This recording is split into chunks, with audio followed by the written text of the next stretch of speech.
Habang kumukuha tayo ng beef rib crackling nila. Yes. Ano naman ang triggers nyo for happiness?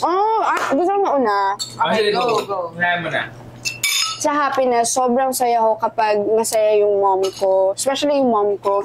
And of course, my siblings din. Tsaka dad ko na. Sige, pamilya ko na lang. Lahat sila. Ano yung trigger mo? As in, kasi, kasi parang alam mo yun.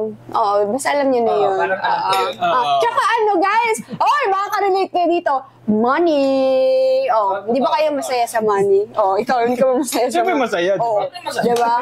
Di ba? Lalo na pagbibigyan mo ako ngayon. Ay, wag na lang. So dapat ganun para maging kaibigan ka.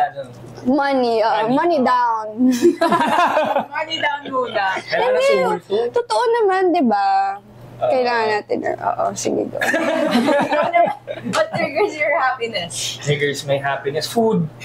Actually, pwede. Well, kahit anong setting, with friends, with a significant other, with your family, food lang. Feeling ko lang parang ang ganda yung venue. Nga rin may first time nyo rin mag-meet, kailangan nyo kumain outside, parang... Kasi it removes the awkwardness and you Yes. bond over something immediately. Yes. Nagkasama din naman sa culture ng mga Filipino yun. Yeah, tama. Salo-salo. Yeah.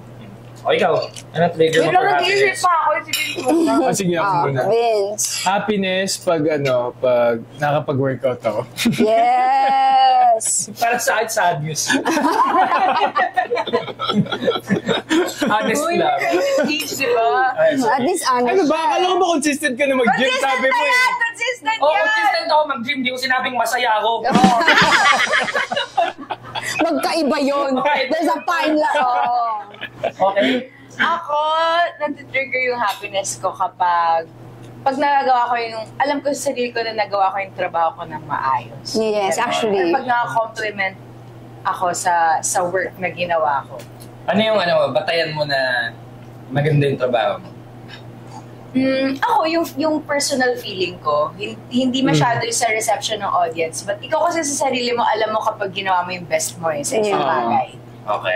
Totoo naman. May mga moments kasi parang after, let's say, pag-artista, na-cut, cut. Okay na yun. Pero you feel deep within you na, hindi ko yun yung parang may best. kulang.